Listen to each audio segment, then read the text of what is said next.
Hey everybody. Today we're going to build a little more on what we were talking about yesterday, about dealing with each other. One of the things about being a Christian, if you want to be Christ-like, one of his biggest, hobbies was calling out hypocrisy. So that's what we're going to talk about today. Because again, yesterday we were talking about weights and measures. Today it's your dealings with each other. Do you expect something out of other people that you refuse to give them? So I've only got two for you today, but one of them's really long. But it's important. It's a whole narrative. The first one, we're going to go to Matthew chapter 7, verses 3 through 6. Why then do you look at the speck in your brother's eye and pay no attention to the log in your own eye? How dare you say to your brother, please let me take that speck out of your eye, when you have a log in your own eye? You hypocrite! First take the log out of your own eye, and then you will be able to see clearly to take the speck out of your brother's eye. Do not give what is holy to dogs. They will only turn and attack you. Do not throw your pearls in front of pigs. They will only trample them underfoot. Don't cast your pearls before swine. Don't waste your breath, basically. Our job as Christians is to spread the good news and to make people as aware as possible. But when you realize there's a certain point, it's not giving up on them. It's giving them their own. Some people have to hit rock bottom before they, reach out. It's unfortunate, but it's just the way of life for some people. You can reach out all you want, but they're going to reject you until then. And that's what that is referring to, that last part. But the first part, again, are you demanding something from somebody else that they can't expect from you? Right? How are your dealings with somebody? And our next one, hopefully I can keep this one in time.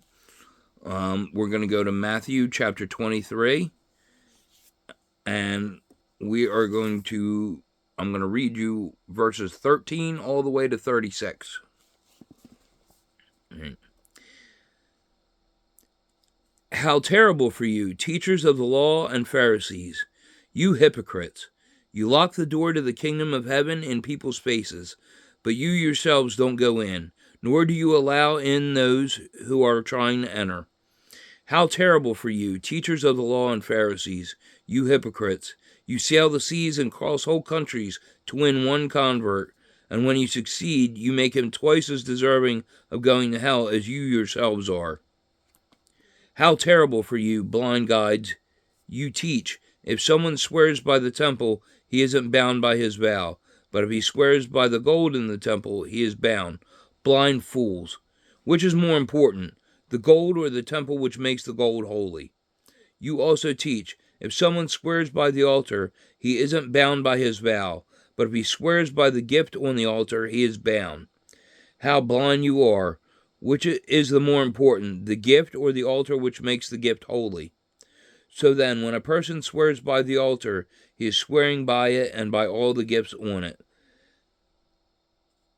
And when he swears by the temple, he is swearing by it and by God, who lives there. And when someone swears by heaven, he is swearing by God's throne and by him who sits on it. How terrible for you, teachers of the law and Pharisees, you hypocrites! You give to God 1/10 even of the seasoning herbs, such as mint, dill, and cumin, but you neglect to obey the really important teachings of the law, such as justice and mercy and honesty. These you should practice without neglecting the others. Blind guides, you strain a fly out of your drink, but swallow a camel. How terrible for you, teachers of the law and Pharisees, you hypocrites! You clean the outside of your cup and plate, while the inside is full of what you have gotten by violence and selfishness. Blind Pharisee, clean what is inside the cup first, and then the outside will be clean too. How terrible for you, teachers of the law and Pharisees, you hypocrites! You are like whitewashed tombs, which look fine on the outside, but are full of bones and decaying corpses on the inside. In the same way, on the outside you appear good to everybody, but inside you are full of hypocrisy and sins. How terrible for you, teachers of the law and Pharisees, you hypocrites! You make fine tombs for the prophets and decorate the monuments of those who lived good lives. And you claim that if you had lived during the time of your ancestors, you would not have done what they did and killed the prophets. So you actually admit that you are the descendants of those who murdered the prophets. Go on then, and finish up what your ancestors started. You snakes and sons of snakes, how do you expect to escape from being condemned to hell? And so I tell you that I will send you prophets and wise men and teachers. You will kill some of them, crucify others, and whip others in the synagogues, and chase them from town to town. As a result, the punishment for the murder of all innocent men will fall on you, from the murder of innocent Abel to the murder of Zechariah, son of Berechiah, whom you murdered between the temple and the altar. I tell you indeed, the punishment for all these murders will fall on the people of this day. Right? So we went over on that one. And I apologize for that, but it was important. Hopefully that was clear and plain. That's one thing I like about the Good News Bible, is mostly it's understandable pretty directly. As usual, take care of yourselves. Try and take care of each other. I'll see you in the next one.